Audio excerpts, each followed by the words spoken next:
Welcome to the Bad Roman Podcast. On this show, we talk with veterans, community leaders, Christians and non-Christians as we explore the entanglement of Christians with the state. The Bad Roman Project was created out of the firm belief that as Christians, we are called to follow Christ, not the state. Here is your host, Craig Hargis. Hey folks, who is fit to rule? Is it your neighbor? Is it you? Who is fit to rule over your neighbor? Who is fit to rule over you? Better yet, who is fit to be king? Who is fit to be your king? Today I've welcomed Minelley back to the show, and we're going to discuss his article for thebadroman.com titled Fit to Be King. Right. Would you rather serve God than serve Caesar, you feel me? Right. I'm just trying to live what he said. I'm just trying to live what he said. I ain't scared, I will take one to the head. Go ahead. So it's safe to say that I'm bad. So it's safe to say that I'm bad. Ed, how are you doing? I'm doing well. So during the course of this project, we've invited folks to write for our blog. And you took the bait like a starving catfish. And I don't mean that in a harsh way. I appreciate it because I appreciate the content and I appreciate you taking the time to write for us. But you have what is this? Is this your third or second or third article? I think it's my third or fourth, I think. I love this article because I think it's so interesting, especially leading up to like the midterms coming up and people wanting to clamor for a new king because they want their team to win. But who exactly is fit to be king? We should start there with, in your article, you wanted to start with like Deuteronomy 17, right? What launched me and got me to write this specific article was last November. I only watch network TV during football season, and I was watching football. I'm one of my own, the NFL has no idea how many people have decided to check out because of its, how woke it's got. So I'm one of the last guys out of all my friends that's still watching it. Most of them have quit watching it. It was election season. It was November, and I'd have to look at the calendar to see what it was, but it was like, all those election ads were coming through every commercial break. And I was just sitting there being bombarded because I don't watch TV. And so I don't see any of that stuff except during football season. And I was just like, man, none of these people are fit to be king.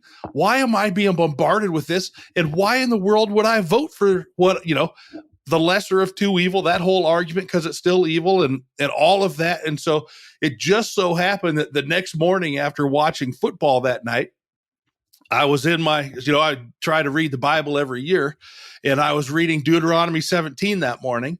And when you get to the second half of the chapter, it has the little subheading that people have added to the Bible where it says laws concerning Israel's king. Now, this is before they've even entered the promised land. It's giving out these qualifications for who they should pick to be king because God's warning me. He's like, I know you're stupid. I know when you get up there, you're going to want a king just like everybody else. But when you do, it's God who should pick your king, not you. And so, of course, we know that gets violated right off the bat. They want to pick their king.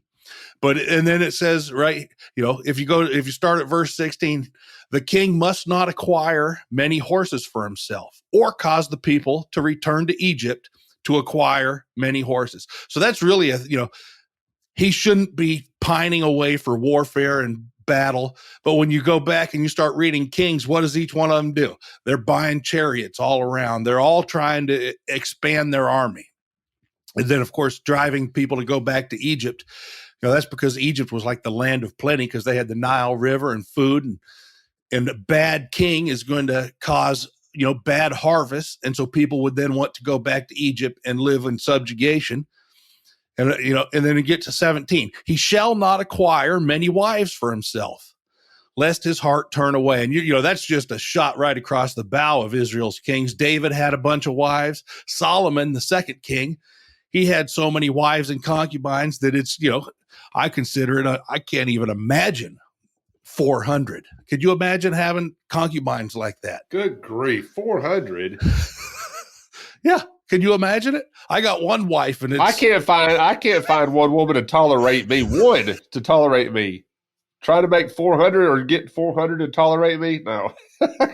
No, thank you. That sounds awful. Absolutely. It's terrible. But, he's got hundreds of concubines and then wives. And of course, what's he do? He chases after each one. And then the biggest part for it that really caught me when I was reading this the day after, it says, if you go down to verse 18, he shall write for himself in a book a copy of this law approved by the Levitical priests, and it shall be with him, and he shall read it all the days of his life, that he shall learn to fear the Lord by keeping all his commandments.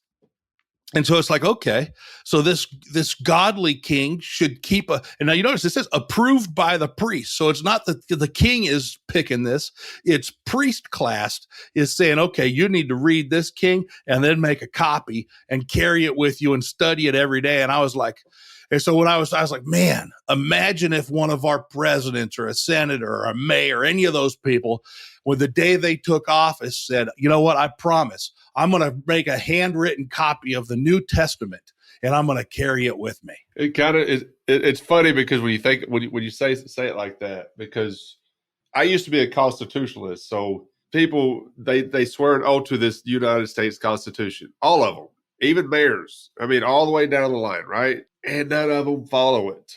Not one of them follow this. I mean, this started with the very first president of the United States of America. George Washington violated that oath. Why would we think that they're going to follow God's law if they can't even follow the law that they wrote down on paper? Yeah, no doubt about it. That's it. I just laugh at people because I'm like, and here's the other thing when you think about that. Why are they still making laws? You should start, their whole job should be, let me get rid of laws. We don't need all these laws. And yet they still have sessions and make more law. What law hasn't been made so far? I don't know. Nobody even knows all the laws. I don't even think they know all the laws. Well, I don't think it's even possible. You'd have to be one of those people with a perfect memory and then just dedicate your life to reading all that garbage. And then, of course, all of them that countermand each other. How would you justify that and go through it? That's why I say they should spend all their day.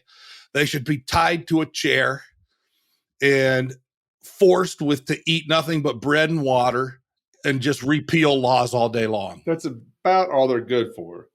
If we could make that happen, yeah, let's put them in office. Make them eat bread and water and repeal laws. Yeah, absolutely. I'd vote for them. See, I don't even think I would. I don't even think I'd go that far. I'd be like, I don't know. Because along the way, sometimes I think they're gonna break loose of that chair. Sure. And then go make more laws. There's nothing that confines these people. That's what's so disturbing about people that want to put people in power over their neighbor. It doesn't make any sense to me. Do you honestly think that they're going to take you seriously? Do you think that they're going to keep the promises that they say on the campaign trail? Come on. At some point, you got to be like, hang on, this isn't working. Let's get back to Jesus. Well, I was about 31 when I figured out that they all just made promises and never followed through. And I was like, okay, I'm done. I'm not going to continue doing this and being made a fool by thinking, oh, yeah, as long as this guy gets in here, it's going to fix this problem. And then, of course, if you had a divided Senate or a divided, if one branch or one side didn't have all three elements between the House and the Senate and then the White House, they always say, well, we can't do anything because we need to get, whichever element they're missing. And then sometimes all three line up for one side or the other, and they still wouldn't do anything good. They only did more bad. And I was like, no, I'm done. I can't do it anymore. I'm done with all this and I won't play. One of my favorite arguments from people is like, we got to get a conservative president in so we can get some conservative Supreme Court justices. I'm like, that's why you're voting? That is why you're voting? So you get somebody that you think should be as a Supreme Court justice? Come on. Well, there's got to be more of a reason to vote than that. And basically what it's come down to is people are voting out of fear. Well, and they want to force people. Well, yeah. And then you turn around, then you're like, well, these people that you're voting for do the same thing that those other people are doing. Absolutely. It's like, it's mind blowing. When you can finally take a step back and look and like, I know you said you were 31 when it dawned on you, man. It was it 2022? It was 2018. I was 43 when it dawned on me. It took me a lot longer, because I spent so much time clamoring for the Republican Party to get the Republicans in because we needed more Christians in office, right? We need to get those folks in so we could fix everything by adding more laws that are Christ-like. But when you take a step back and look at it, that is stupid. It doesn't make any sense why people even think that way anymore. Well, it's the double-mindedness of man. So I didn't preach this morning, and so I sat in a service at a large, well-known church. And today, we're 2 weeks away from July 4th, roughly, and the service happened to be on 1 John, and part of his big thing and the message was great as far as, we should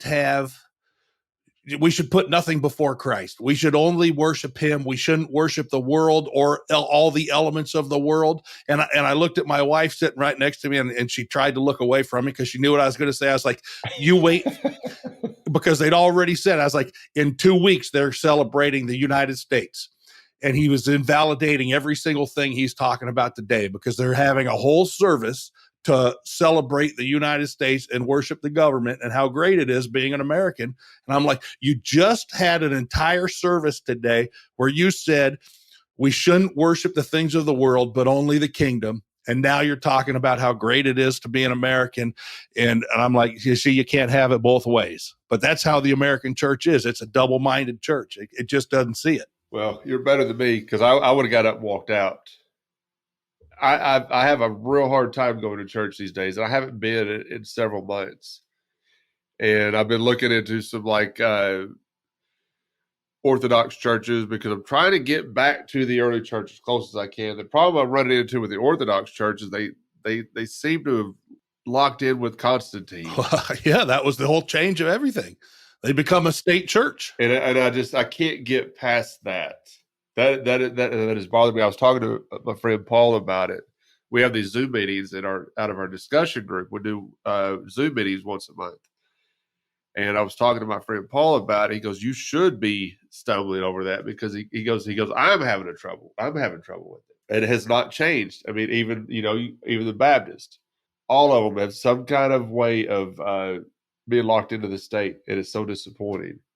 It is well, this is why I'm a pulpit fill right now, and I'm not a full-time pastor anymore because I don't agree with, the worship of the state, and the churches I've pastored have been too much onto, trying to worship both sides, and I haven't been able to do it, and I won't do it, and so I'm just filling pulpits. Hey folks, Craig here, and I'd like to let y'all know we are always looking for writers to contribute to our blog. I don't care if you have any experience or not. 2 or 3 of our contributors had no prior experience writing, and it turns out they have a real knack for it. Our project coordinator helps them put the articles together, and she publishes them on our website and Facebook page, and you will also have the option to come on the show and go more in depth about your article. So if you like what we're doing at The Bad Roman, and would like to try your hand at writing, then send us an email at thebadromanpodcast@gmail.com. We're having a blast with this project, and we would love for you to join us in helping promote it. Now back to the show. All right, let's get back to your article. So you went through Deuteronomy. Yes, sir.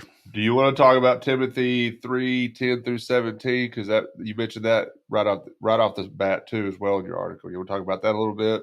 I was just making a comment right there about how scripture is profitable for teaching, reproof, and correction and training in righteousness, because I had seen all that and my mind was, fouled by that earthliness of the concept of voting and picking these leaders. And then I came right that morning and had Deuteronomy 17. I was like, golly, look at how scripture just reoriented and fixed my way of thinking again and got me, right back here to stop thinking, well, we just need somebody who's better than this guy or that guy. No, I don't need any of those people. All I need is Jesus. He's the only one fit to be king.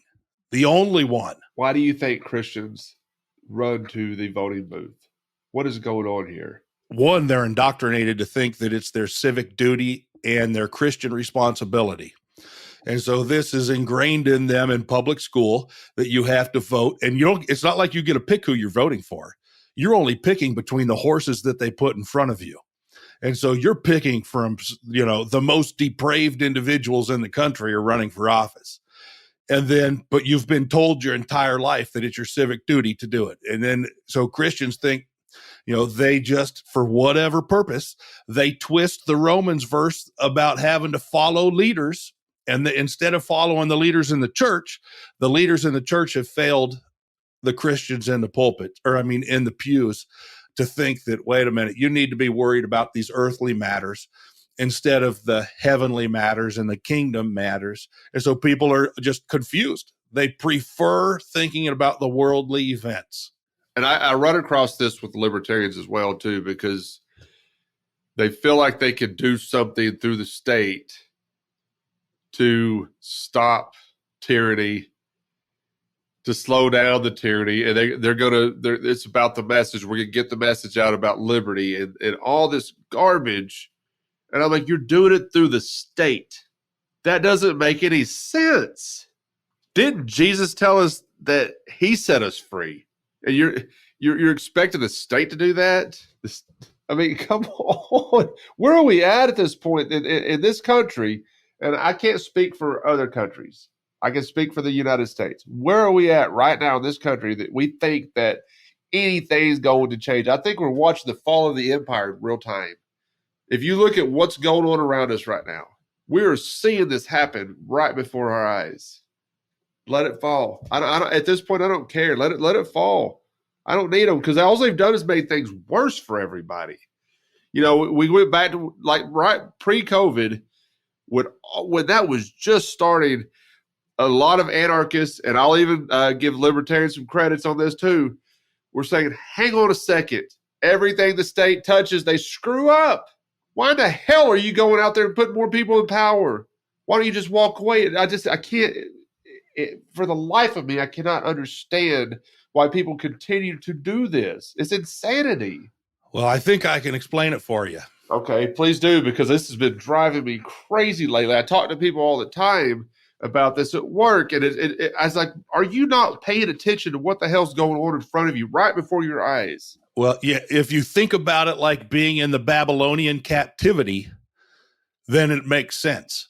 So when Judah and the southern kingdom were removed and taken into Babylonian captivity, what did they do? They were, they're told, hey, go live like the Babylonians, do what they're doing, survive for the next 40 years. And then there's going to be a restoration. But if you look at Daniel 1, verse 8, there's 4 guys, Meshach, Abednego, etc. Daniel and his buddies, Daniel and his 3 pals say, no, we're not going to eat the king's food. And they asked the jailer, hey, not the jailer, but they asked the guy who's providing them food, can you just bring us vegetables? We don't want to eat the king's food. It's going to make us unhealthy. And he's like, oh no, but if you get sick, then the king's, and he's like, don't worry, just get for a week. Let us do this. And if it's not working out, then we'll come back. They refused to eat the king's food. Every other exiled Israelite was eating the king's food. These 4 didn't do it. And so they were spared. Everybody else started getting sick, looking, unhealthy, but these 4 didn't do it. So when you look at the United States right now, Christians are living under captivity. We're in Babylonian captivity, and most people are eating the king's food. They have said, you know what, I'm just going to continue doing what I have to do to get by. And so if that means I got to eat this stuff over here, I've got to vote over there, and I've got to do this, then they're going to keep doing it. Instead, Daniel doesn't do it. Daniel says, he continues worshiping God after they convinced the king to pass a law that you can't worship anybody but the king. Well, then they bust in and they see Daniel in there worshiping God. And they're like, King, didn't you pass this rule that you had to follow, that you could only worship you? And he's like, I did. And whatever the king says goes. And they're like, well, Daniel's over there. And the king's like, all right, get that furnace going. And what? They throw him and his buddies in the furnace. They don't get burned up. Daniel throughout the whole time. And so it's this remnant idea. There's always a handful of people that aren't eating the king's food, that aren't worshiping the king. And you're probably one of them. I'm one of them. And we're spread throughout the country as little tiny beacons of light amongst all the other believers who are eating the king's food and trying to, what do they say? When in Rome, be Roman. What they do in Vegas stays in Vegas. Well, that's what all the Christians are doing. They're like, well, when you're in the United States, you be an American. And I'm saying, no, when you're in the United States, you're still a Christian. Doesn't matter what country you're in. If you're in Ukraine, you're a Christian first before you're a Ukrainian. If you're in Russia, you're a Christian. You're not a Russian, you're a Christian. But we have subjugated our real identity in Jesus underneath the identity of a flag and whatever the national government over us is. And so we're a fractured people and we're isolated. So there you go. Does that make you feel any better or not? Not really, because no, I get what you're saying, but you said something there about we're these tiny beacons of light spread across the country, right? It reminds me, I saw this quote the other day on Facebook, and it said, and I'm going to paraphrase this. Basically, it says the people that were dancing seemed to be insane because they were the only ones that could hear the music. And so like I said, I'm paraphrasing. I'm going to get that wrong. If somebody send me an email or a message and tell me exactly what that quote says, because I know I just screwed that up. But when I think about it this way, you said that we're these tiny shining lights, but man, we're not perceived as shining lights. We're perceived as insane. You're going against the grain, Ed. You're going against the grain. You're going against the what everybody else is doing. I got told the other day at work that you don't have a reason to complain because you don't even vote. That's the dumbest thing ever. I said, you don't have a reason to complain. You asked for all of this. You asked for every bit of tyranny that you're getting. I didn't. I opted out. I walked away. Well, unfortunately, and so the moral majority in the 70s created this Christian voting bloc. And then the Republican Party co-opted them. And so Christians have become, multiple. At one point, they were, they voted because they were afraid of the godless communists. You're a little bit younger than me, but of those godless communists, we have to vote, and we're fighting them because they're, all that was a way to galvanize Christians to get them in the voting booth and to vote Republican. And then, of course, after 1973, you had another single topic that was used to get Christians in the voting booth. You could be the worst Republican in the world, but if you said you were against abortion, Christians would line up and vote for you every single time. I did it. I did it. That's exactly what got me to voting, was the abortion issue. That is exactly why I got involved in 2000 when George W. Bush ran. I had no idea what I was doing. I had no idea what team I was on, but I knew that Republicans were speaking against abortion, and they sucked me in with that. What was it, 9 months later, 9/11 happens, and then I turned into this vicious neocon. Well, at least you didn't go and join the army. I tried. I ain't gonna lie. Me and a buddy at church that I was going to at the time, we went to sign up for the National Guard in Arkansas. He got accepted. They rejected me because I was 4 pounds overweight. 4 pounds.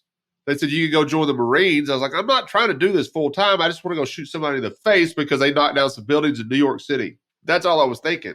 My mom tells me to this day, she goes, I am so thankful for those extra 4 pounds. Absolutely. And I bet you are too. I am too to this day, but man, I was so disappointed. And I was talking to him not long. He went and did his tour in, I think it was Afghanistan. He said that as soon as his boots hit the ground, he was involved in a firefight. As soon as he hit the ground, he was involved in a firefight. I said, man, that sounds terrifying. But our whole reason was we're going to go join the Army. We're going to go join the National Guard so we can preach the gospel. Oh, yeah. Sure. That was our reasoning. Well, unfortunately, July 4th, as I said, is coming up here in a couple of weeks. And I don't know, this is going to run at some point. But, those holidays are stationed throughout the year. And the church becomes giant worshipers of the state and the military in war, each one of those holidays, and it becomes a very hard place to be. I remember sitting in a Southern Baptist church service one day, and I can't remember which holiday we were celebrating, but they had all the service members stand up so we could applaud them and thank them for their service. And then we stood up and pledged allegiance to the flag right there in church. It seemed normal to me. And I talk about this quite a bit on the show. I've told this story so much on the show, and I apologize for repeating myself, but it's exactly what's going to happen July 4th. It's going to happen next Memorial Day. It's going to happen Veterans Day. It's going to happen on all of them. And somebody asked me one time, they said, do you think that the state has infiltrated the church? I said, 100%. No doubt. It goes all the way back to Constantine. If you look at how the early church behaved and how the church is today, it changed when they got involved with the state. Keith Giles' book, Jesus Untangled. When they got entangled with the state, that's when all this started. And it's continuously gotten worse. Yeah, it was, I got saved when I was in the Army, and we were in a military town, an Army town, and we were going to a local church that was, it was all about the military because, you're in this military town. And I look at it, and we weren't there. We didn't stay in that church, but maybe 5-6 months. And I look at it now and I'm like, it's a miracle that I ever got saved. Because when you think about where my mindset was, because it was all about going overseas and killing people. And the thing that changed me was I started reading the Bible. I was like, wait a minute, every single thing I believe is wrong. There's nothing that I believe that I was taught to believe that is actually accurate or correct in the way of thinking that I should have. And I had to drop all those bad habits and all those thoughts. And it's, I still to this day, there something will creep in and I'll be like, okay, there's another one of those worldly thoughts that I've been ingrained with. I gotta correct that. But, again, going right back to why do Christians vote? Why do they do it? Because they have cut their teeth on the state. They're raised to worship it. They are taught, a good conservative, you're going to have to salute that flag. You're going to stop whatever you're doing when the national anthem's played and turn towards it and render a salute and sing the national anthem and pledge your allegiance. And if you're not any of those things, you can't be a good Christian. There's no way. Yeah, it's so disappointing. Go back through your article because I want to get back to that because it's such a great read. And I hope people that are listening right now will go back to our website, look up Fit to be King by N, because this is a great read. But one of you have questions throughout this article. One of them is, why would any Christian throw their support behind men and women who clamor to do all the things God says kings should not do? Why? I know. As I say, they don't see how it's counter to our faith to worship the state and ask the state to do all these things. They think that, you've got to ask, you got to have a big, powerful state that runs rampant across. It's really, what do Christians in the United States think about the rest of the world when we think it's okay to sell as many weapons as we can to Ukraine so they can kill Russians with them? When we can supply weapons and we celebrate these weapons deals. Remember when Donald Trump sold those weapons to the Saudis and how it was trumpeted? Oh, I don't remember what the dollar figure was, something like $50 billion or something like that. Donald Trump sold $50 billion worth of Boeing weapons to the Saudi Arabians. We didn't talk. Trump said it keeps Americans employed. There you go. And when I was talking to Scott Horton, he mentioned exactly that. And he said, that's garbage. To think that keeps people employed in America is garbage. Killing foreigners has become our national pastime. Yes. It reminds me of a quote by Tupac. He said they got money to go to war, but they can't feed the poor. Absolutely. Think about that for a second. We can send billions of dollars to Ukraine for their self-defense, right? But we can't even use that money to feed people in our own country. What the hell is going on here? And why are you supporting it? Why are you as a Christian, and I'm screaming in my microphone right now, why are you as a Christian right now supporting that? It makes no sense. You are a Christian. And those people in Russia, regardless if you agree with them or not, are image bearers of God. Absolutely. Think about that. Somebody asked me the other day in our discussion group about, I shared an article by Keith Giles about the use of the sword in Luke. Why did Jesus tell him to get a sword? And he asked me, he goes, do you think that you can, and I apologize, I'm going to paraphrase a little bit, but do you think that it's from the mind or the heart with violence? I said, I think if you look at violence honestly through the lens of Christ, if you see it that way, then it changes your perspective. And then you understand that those people are image bearers of God. I don't care if you agree or disagree with them or not. God created them just like he created you. He didn't create just America. He didn't even create America. But you know what I'm saying? Everybody in this country is no different than Russians, Ukrainians, Afghanistan, Iraq, Iran, North Korea, South Korea. You know what I'm saying? He created all of us, and then we're all image bearers of God. So if you can take a step back and look at that honestly, then you're like, hang on a second, violence is not the way. Yeah. Because it speaks against everything that Jesus was teaching us. Well, this is what baffles me about the endless support in the church for the war machine. Because I'm like, the only good those planes might be able to do that drop bombs is if you took all those gun racks off and you took all those bomb racks off and you put little parachute racks on there, and they just dropped Bibles all over the world. I could get behind that. At least you're putting one of those F-22s and F-35s and B-1 bombers, put them to use. Or just drop in some food. Give them something to eat. Yeah. Well, that's the thing. It's, you come back to it, and it's set for, right there in the beginning of Deuteronomy in 17, it says, you don't want a ruler that wants to build armies. But what do? Our rulers build armies. The United States is what Scott Horton said, the next 8 countries in the world don't spend as much on the military as the United States does. The next 8 countries in the world. Yet I'm supposed to think that China's a threat to me? No, hang on a second. I love that because somebody, I don't know what was going on with China and the Saudis, but something happened where they're kind of working together to do, I don't remember what it was. Something to do with getting away from the U.S. dollar or something. And this guy at work, he goes, you better start arming up. You better start storing some food because China is our biggest enemy. I was like, he goes, don't you think that China is our biggest enemy? I was like, no.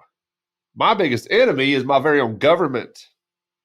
China's not stealing money out of my paycheck. China's not even anywhere here in the United States. He goes, well, I kind of understand that. I get that. But I don't think you do. If you sit there and thought, if you thought about it honestly, is China really a threat to you? Well, this is one of those, Bill, I wish Muhammad Ali was able to have continued talking his last 20 years. We're butchering phrases here, but if you remember when he refused to sign up for the draft, he said, ain't no Viet Cong ever threatened me. Ain't no Chinaman ever threatened me. The person that's threatened me is you. Yeah. And it's the same today. And so God said right there in Deuteronomy, you don't want a king that drives you back to Egypt, that seeks all these chariots, that wants to make war. And yet what do? That's exactly what does everyone, if you were running for office and said you were going to cut the military budget, you wouldn't make the next debate. We saw it happen with Ron Paul. Absolutely. And so, the modern king, it says, the king should only, he's going to demand 10% of your livestock. He's going to demand 10% of your harvest. He's going to demand this. Well, we're paying a heck of a lot more than 10% right now. And everybody is. I don't think Americans really understand the fact that we were better off as a monarchy under England than we are as a supposed republic in the United States. What they started fighting about a 3% tax? Was it even 3%? I think it was less than 3%. Okay, so and now we're getting taxed to our knees. Who really is threatening you right now? Yeah, Muhammad Ali had it right. I used to think I think about him quite a bit, son, because I used to think he was a coward. And since we started this project, the more I've listened, the more I've gone along and talked to people, and then I go back and listen to what he was saying, just like you were talking about. I think that man was a hero. He absolutely was. Yeah. I've had a serious change of heart regarding him, and then all these other people that are, that have actually stood up to the war machine and said, "No, we're not going to do that." And so I can't remember. Lawrence Vance has written a couple books on this topic. Can't remember what they're called, but it's just there's so many people that have been heroes and said no, and every single one of them, the government has lined up to destroy their lives. If you don't agree to go along with the war machine, then of course, you and I, we're nobodies. If we owned a business and we didn't toe the line, they're going to line up against you. When Kaepernick took a knee over police violence, it wasn't about police violence. That's not how they framed. I mean, that's what he did. He was taking a knee over police violence. And they said he's taking a knee to disrespect the flag and the military. No, that's not what he was doing. He was getting your attention to a problem that's going on. And they ran him out of football and have kept him out of it. And they forced everybody to toe the line on that. So now you've got teams, guys don't even come out of the, if they don't want to salute the flag or stand there, now they just stay in the locker room until that's done. Did you know that they did that anyway prior to 2009? I think it was 2009. Prior to that, they always stayed in the locker room, and all that was for the fans. And then the government started spending money buying ads to support the NFL when it got into the NBA and the MLB, all that stuff. But prior to that, they all stayed in the locker room before that. They're going to force you to comply. Yeah. Nobody thinks of, I was talking to some folks about that at work. I always talk to people at work about this stuff, and I'm pretty sure they're sick of hearing me. But they were talking about Kaepernick. It's like, I'm not going to watch NFL anymore until they start standing up and saluting the flag. I'm not doing it. I'm going to protest the NFL until this is changed. I'm like, you do understand that they were not even on the field prior to 2009 when all that was going on? You would have never known. Yeah, you got to take that money and put them out there and fly the planes overhead. And well, how many times are you watching a football game and you see recruiting commercials for the Army? All the time. All the time. It is so ingrained and so co-opted by the state. I'm going to watch football. I don't care if a man takes a knee. I don't care if he stands on his head during the national anthem. I don't care. Kaepernick did that. I was like, I don't care. I understand what he's doing, but I don't care. I just want to watch people hit each other. Hopefully the Dallas Cowboys can win a football game. Yeah. And I won't be sad later, but I don't care about all this stuff because I told somebody one time when all that was going on, I said, you know what? If people stop focusing on it, it wouldn't matter. Absolutely. But they've made you focus on it for a reason. Yeah, it's the circus part of our bread and circuses. And I know that going in when I watch football, that I know I'm watching a spectacle, but I just love the game. And so I keep watching it. But yeah, I don't kowtow out any of their, what is it? I don't watch the NBA, but I see, they put stuff on the baselines. They put stuff on their jerseys. I'm just like, whatever, whatever, man. However, it's not even a game I can watch because of the product on the floor. So you could do whatever you want on the sidelines and you're not going to reach me. So we've mostly talked about just about everything but the article. So the next question is there a normal kind of person who's fit to be king? That's what I was fixing to get to. I really don't think there is. And the point, that God was making here in Deuteronomy and then that he makes in Samuel is you want a king because everybody around you has one, and you think that gives you some kind of, just earthly powers. But I'm the one who provides the rains. I'm the one who made the land. I'm the one who did everything. The only one who should be king is Jesus. And there ain't what? I think I'm a pretty fairly morally upstanding guy. But make me president, and I'm going to make people do things they don't want to do. Now, in my mind, I'd be thinking, well, I'm doing the right things by making people do these things that I want them to, I want to use the power of the state to force them to act how I think a morally upright person should, which is completely not morally upright. And so there's not a single person fit to be king, not a single person fit to be president, unless you want a president who wants to make war, who wants to raise taxes, who wants to spend money, who wants to keep the population in poverty and on a plantation, yeah, then you go vote. But if you don't want all those things, you shouldn't vote, because nobody's going to be able to nobody can do what Jesus can do. None of us. I love the argument from libertarians on this topic, because they think that if they got into power, somehow stuff would go away. And I'm like, I don't believe you. I do not believe you. There's a reason why you're seeking power. And it's not because you want to spread a message of liberty. If you wanted to spread a message of liberty, then you'd be talking about Jesus Christ.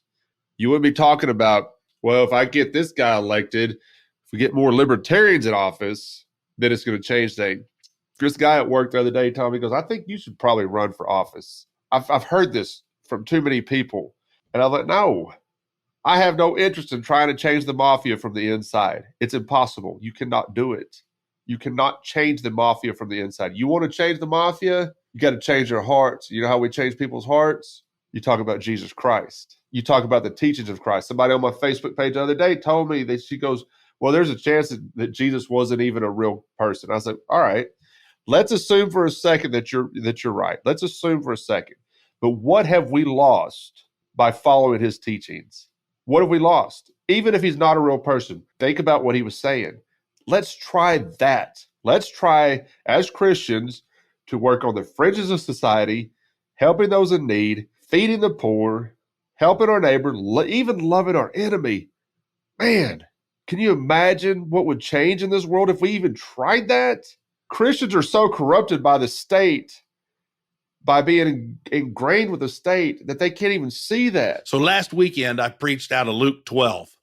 And so this guy, Jesus is right there. The scribes and the Pharisees are trying to trip him up. He's been teaching. This large crowd has gathered around him, and he is just dropping truth bombs. And people are just eating it up. And then this one knucklehead comes out of the crowd, and he's like, "Teacher, would you tell my brother to share his inheritance with me?" And when I was reading it, I was like, man, this has got to be a true story, because only a person would do that, sitting there with God in front of him, dropping truth bombs, and his mind is on his inheritance, and that his brother's getting it all and he's not getting anything. And so he stops this middle of this teaching and says, would you tell my brother to share the inheritance with me? And as I was reading that again, I was like, wow. This is such, and Jesus doesn't miss a beat. He's like, dude, who am I to tell your brother to do that? So he didn't take the bait and go against the cultural norm. He said, let me tell you a story about this guy. There was this guy who owned some land, and it produced way more than he needed, and it filled his barns up, and it kept producing more. And so instead of him going, wow, I have all this stuff, let me sell it for less or give it away, he said, how am I gonna keep all of this myself? So he tore down the barns that he already had, erected new barns, and said, now when the harvest comes in, I'll get to keep everything for myself. And I'm going to be able to just sit back and relax and eat, drink, and be merry. And then Jesus says, but you know what happened? God came that night and said, tonight is it. You're going to take your last breath. And what is all that stuff you did? And so God at that point was like, you missed the point. And then if you go down to the verse 31 in Luke 12, it says, the thing you're supposed to do is seek first the kingdom of God. Seek that first, because God knows you need food. He knows you need clothing. He knows you need shelter. He knows you want security. He knows you don't only want those, but you need those things. But the one thing you don't do is you don't chase after the kingdom. You chase after those four things that God will provide for you if you go after the kingdom. And we have the whole world upside down. We go after those four things: food, shelter, security, and clothing.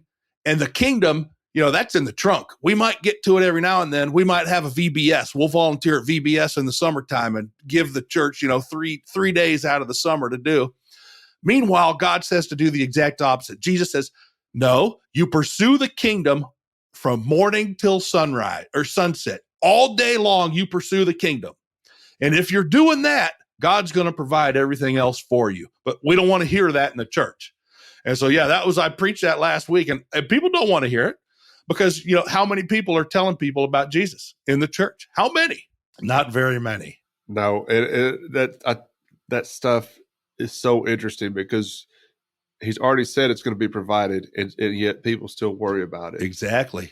Yeah, he says right in that chapter, don't be anxious for these things. Don't worry about those things. God already knows what you need. Exactly. What are you worried about? But we've got it upside down. Those are the things, and that's only Satan could do that. Only Satan could convince us that we need to spend our entire life chasing those four things, because he knows if we're doing that, we're not chasing the kingdom of God, and we're not pursuing God and righteousness. Because it's hard, if you're at work all day long, who likes being at work? It hurts, it hurts your attitude. You're not at home with your kids. Now it's got so expensive to be an American. Your wife has to work at the same time. So now both of you are out there working. The kids, you drop them off at public school where they can be indoctrinated to become the next members of the plantation. And the problem is nobody's pursuing the kingdom of God. And then when we, develop a heart problem at 60 and we don't make it quite to retirement, we're like, man, I wasted my entire life. I should have just pursued the kingdom of God and the righteousness of Jesus, because everything else would have been fine. Maybe I wouldn't have had the biggest house. Maybe I wouldn't have had an $85,000 pickup, but I wouldn't be sitting on my deathbed regretting what I did with my life. I would know that I had taken every breath for God and his kingdom and not the United States and its treasury. Man, I drove by a Chevy dealership the other day, and I saw this beautiful Silverado sitting out there. And my truck's paid for. And I was sitting there, I was thinking, man, just go look at it. And I didn't. I just went on home because I know I'm not very smart when it comes to those decisions sometimes. And I can't believe the prices of trucks these days. Because I bought my truck back in 2014, and somebody was telling me about this guy I work with bought a new Toyota, and he told me how much it cost. I was like, good grief. Before I let you go, I got one more question, because this is something I run into quite a bit. And I think a lot of people that listen to the show run into a lot. So how do you handle the question or this statement that God puts presidents in power? If God is putting presidents in power, did he really put George Bush, Barack Obama, Donald Trump, Joe Biden in power? Well, I think that's an ignorant statement. I mean, that's putting that is a deterministic viewpoint, saying that God controls and determines every single thing that happens in the world. That means, God then determines all the good and the bad. Those people are picked by men and women.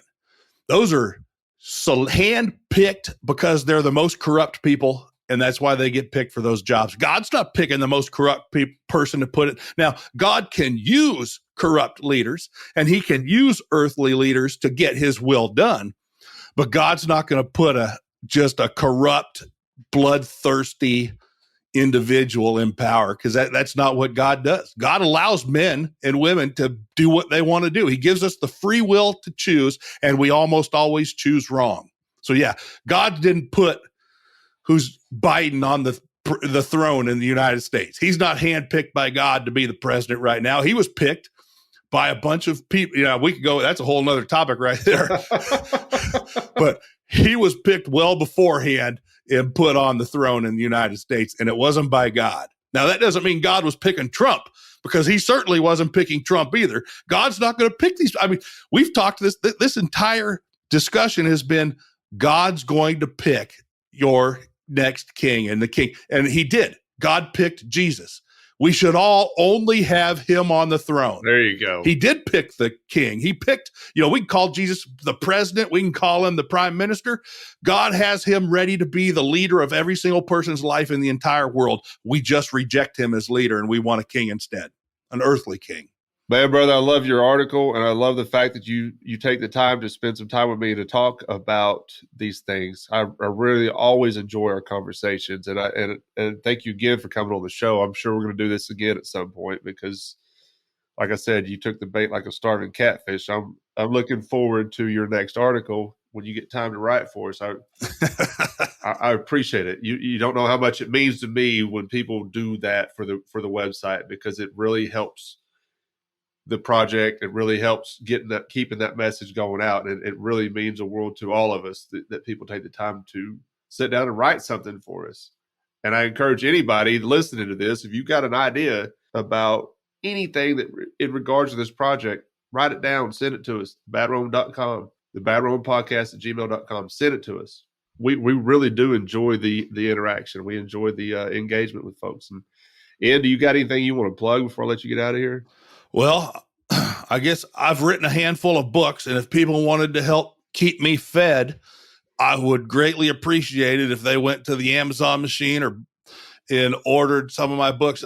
My last one, The Genetic God, I think Christians would really like. And so, just that. And I'm appreciative, Craig, of what you're doing here, because I can't think of his name now, but the guy who you and Abby have been talking to that has those books, I'm buying his books because I'm like, this is a really interesting topic. And so I'm going to buy his books because I like what he's doing. I like what he's doing with you guys. And so you're giving people a platform and helping them out. And so thank you for that. Yes, sir.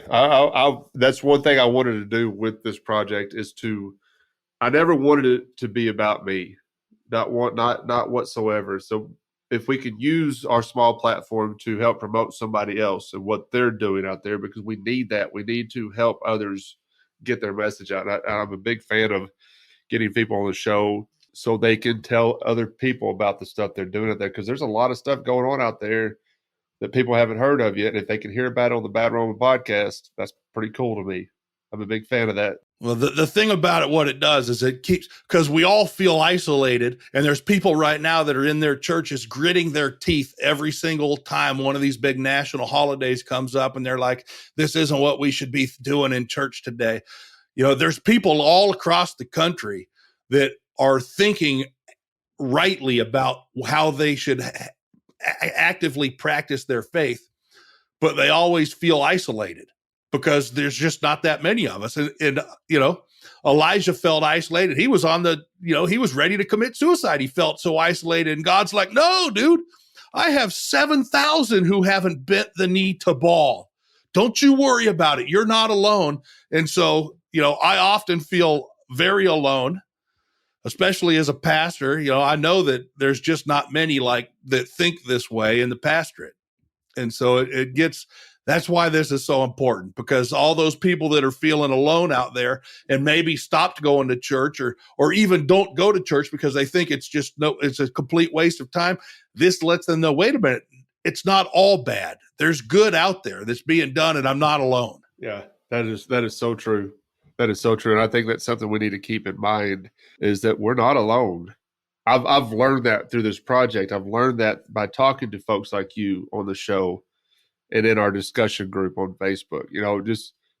It's amazing to me how many more people out there are thinking like we do. We'd have never done this if I had not got involved with any Christian anarchist circles. I wouldn't know. I would seriously think that I was by myself. When I started understanding anarchy and started understanding how it aligns with my faith, I thought I'd discovered something new. Roger. But it's not the true at all. If you go back to the early church, those guys were anarchists. They didn't call themselves anarchists. Yeah, it's the way Christians should be behaving. Jesus freed us from thinking the way that we think today. He freed us from that. He broke those shackles. Yeah. But the government is extremely good at getting people to put those shackles back on. Easily. All they got to do is make you scared.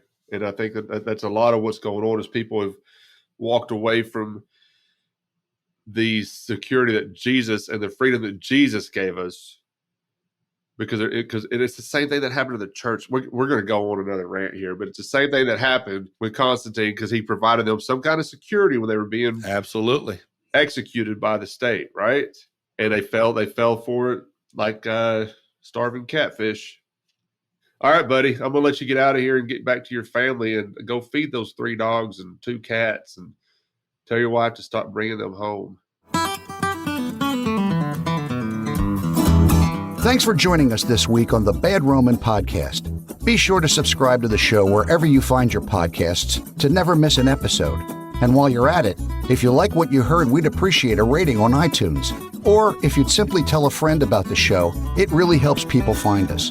100% of donations are given to local charities in Memphis, Tennessee. To learn more about the Bad Roman Project and to find show notes, please visit thebadroman.com.